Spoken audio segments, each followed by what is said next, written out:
umat muslim di seluruh dunia telah bergabung untuk menunaikan rangkaian ibadah haji di Mekah. Mereka datang di 2 titik bandara, yaitu melalui Bandara Internasional King Abdul Aziz di Jeddah dan Bandara Pangeran Mohammed bin Abdul Aziz di Madinah. Memang cuaca buruk dan badai pasir di Mekah yang menyebabkan jatuhnya kren masih menjadi ketakutan bagi para umat muslim di sana. Namun mereka tetap khusyuk menjalani serangkaian ibadah haji dengan tertib dan tentunya mengharap ridho dan pahala Allah Subhanahu wa Ta'ala. Saudi pun dikabarkan telah mengerahkan 100.000 personil keamanan untuk mengamankan dan mengawasi ibadah haji tahun ini. Maka kita doakan bagi mereka yang sedang melaksanakan ibadah haji agar dijauhkan dari musibah dan bencana, dan semoga saja mereka dapat menjadi haji yang mabrur. Dan berikut, On The Spot telah merangkum beberapa kejadian seputar ibadah haji ke dalam serba-serbi perjalanan haji.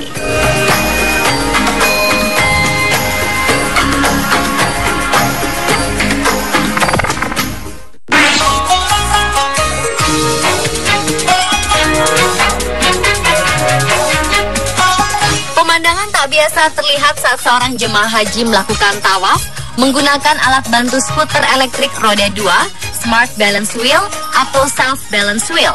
Video pendek tawaf unik itu mengundang banyak perhatian dari para netizen yang mempertanyakan keabsahan cara tersebut secara agama. Para netizen pun menyuarakan berbagai pandangannya. Seperti apakah hukumnya jemaah yang sehat boleh tawaf menggunakan alat bantu semacam itu? Sementara yang lain mengaku terkejut karena jemaah yang melakukan tawaf menggunakan skuter canggih itu secara fisik terlihat sehat. Pria itu lebih baik melakukan tawaf dengan berjalan kaki. Jika ia memiliki masalah kesehatan, lebih baik menggunakan kursi roda. Situs berita Arab Saudi Al-Marsyad melaporkan. Tour Saudi, seorang blogger mengatakan bahwa para ulama harus memberikan pandangannya tentang masalah ini. Karena jika para ulama mendiamkan, maka tawaf semacam itu tidak mencerminkan semangat umroh atau haji lagi. Ia yakin pria tersebut sebenarnya bisa berjalan kaki seperti orang lain karena terlihat cukup fit saat menggunakan sepatu roda dan tidak jatuh. Netizen lainnya, Abdul Rahman, berharap ada fatwa tentang masalah ini sebelum menjadi kasus yang berlarut-larut. Menurutnya, jemaah yang melakukan tawaf seharusnya fokus pada doa dan permohonannya kepada Allah. Sedang orang tersebut mungkin akan lebih fokus pada bagaimana menjaga keseimbangan tubuhnya agar tidak jatuh saat tawaf.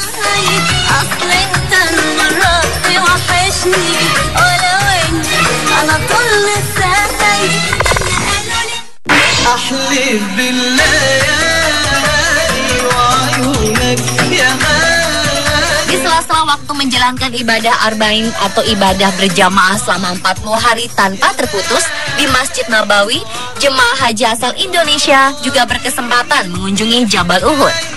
Jabal Uhud merupakan tempat terjadinya peperangan besar antara pejuang Islam dan kaum kafir Quraisy pada 15 Syawal 3 Hijriah 625 Masehi yang menyebabkan 70 pejuang mati syahid. Ketika mengunjungi bukit tersebut, banyak jemaah haji asal Indonesia yang menaiki bukit dan mengabadikan momen tersebut dengan ponsel mereka. Namun tak sedikit pula yang memburu oleh-oleh khas Arab Saudi di lapak para pedagang yang letaknya tak jauh dari bukit Jabal Uhud. Salah satu lapak yang menarik perhatian adalah lapak milik Abu Abdullah. Abu merupakan seorang pedagang batu akik yang berlokasi di area parkir Jabal Uhud. Abu menjelaskan jika dirinya menjual batu akik yang berasal dari India dan Arab Saudi. Namun Abu menuturkan dirinya juga menjual batu imitasi yang terbuat dari plastik.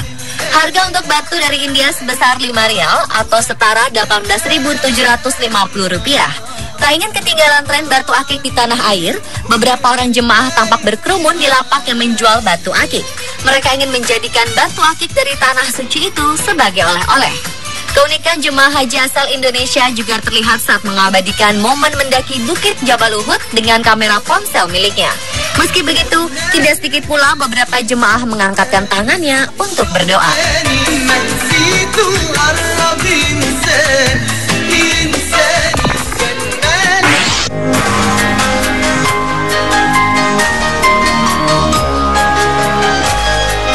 Kisah Ponisa Ponisah binti Dirjo ini bisa menjadi inspirasi terutama bagi umat muslim yang bercita-cita menunaikan ibadah haji ke Tanah Suci.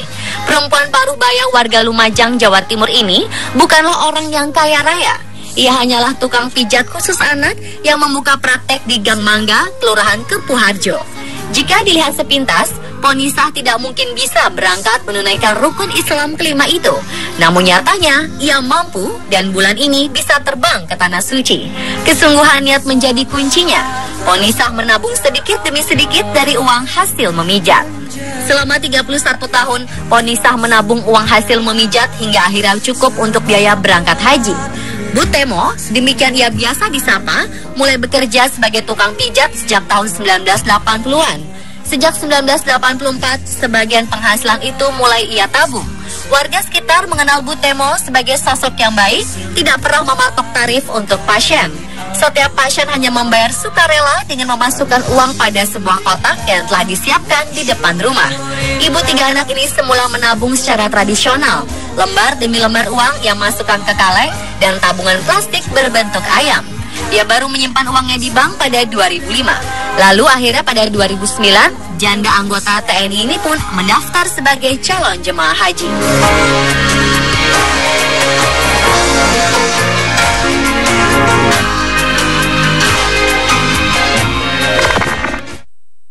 Buka mataku, buka hatiku.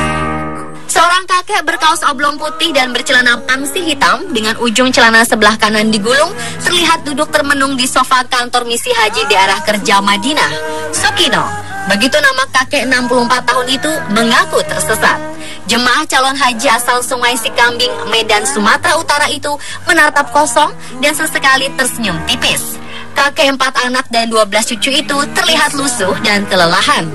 Telapak kakinya kotor karena tidak mengenakan alas kaki. Ia mengaku lupa menyimpan sandalnya. Sukino mengaku bingung mencari jalan pulang karena ia lupa nama hotel tempat ia menginap. Dan ia hanya memiliki uang sebesar Rp800 saja. Ia pun lupa saat ini ia berada di mana. Bahkan kadang ia mengaku saat ini masih berada di Sumatera. Diduga kuat, si kakek mengalami gangguan kesadaran akibat dehidrasi. Walau begitu, ia mengatakan bahwa ia datang sendirian. Sehari-hari ia merupakan tukang tepal atau berjualan gedek, anyaman dari bilah bambu untuk dinding rumah. Sukino juga mengatakan berhasil menunaikan ibadah haji setelah lama menabung dengan menyisihkan hasil berjualan gedek. Sekretaris Panitia Penyelenggara Ibadah Haji Daerah Kerja Madinah, Syarif Rahman, menjelaskan bahwa Sukino kekurangan cairan di tubuh. Akibatnya ia tidak bisa fokus dan agak sedikit lupa ingatan saat berbicara. Pihaknya pun berusaha mencari tahu hotel tempat Sukino menginap agar bisa segera diantarkan ke sana. Untuk itu diharapkan bagi para jemaah agar banyak minum air putih agar tidak mengalami dehidrasi di sana.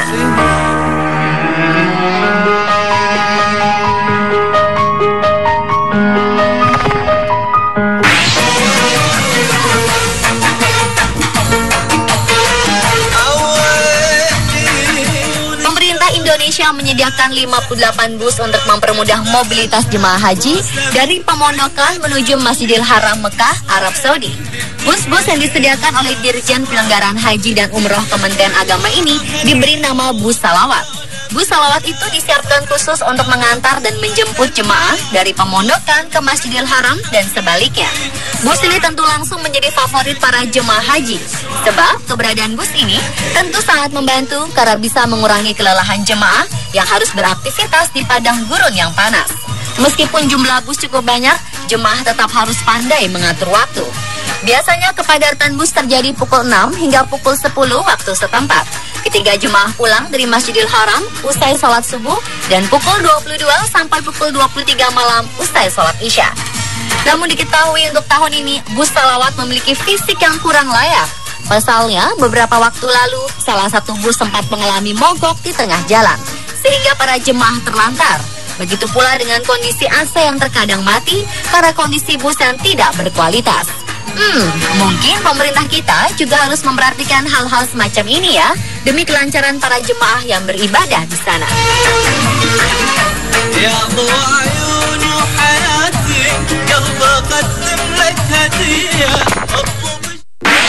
Seribu mimpi, berjuta sepi, hadir bagai Kebakaran hotel yang terjadi di Mekah pada 17 September lalu terjadi akibat kelalaian seorang jemaah asal Indonesia.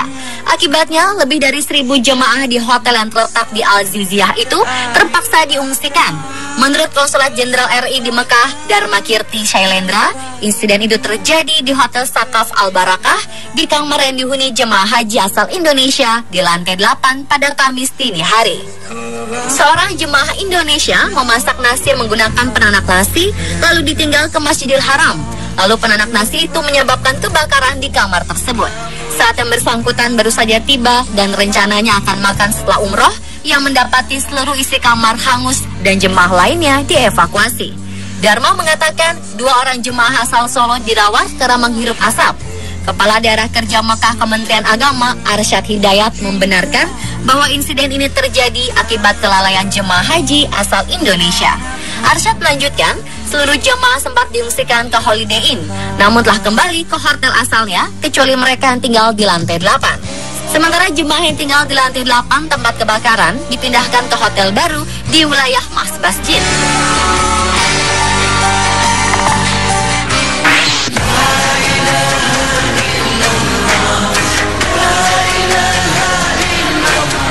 Badai pasir di Jeddah dan Mekah, Arab Saudi ternyata masih terus berdampak pada para jemaah calon haji asal Indonesia.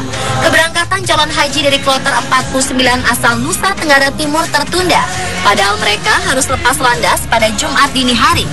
Sekitar 450 jemaah calon haji terlantar di asrama haji Sukolilo, Surabaya, Jawa Timur akibat pesawat Saudi Airlines yang akan mengangkut mereka mengalami kerusakan pada mesin akibat debu badai pasir.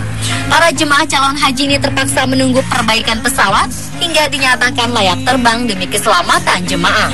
Badai pasir menyapu Jeddah dan Mekah setidaknya 8 jam pada Rabu 9 September dari pukul 19 hingga Kamis 10 September pukul 3 waktu Arab Saudi. 2 penerbangan haji kloter 27 Jakarta dan 43 Surabaya tiba di Bandara King Abdul Aziz Jeddah saat badai pasir mengamuk, padahal pesawat sudah sempat mendarat darurat di Madinah. Dan dilaporkan 3 jemaah haji Indonesia mengalami sesak napas dan patah tulang akibat badai tersebut.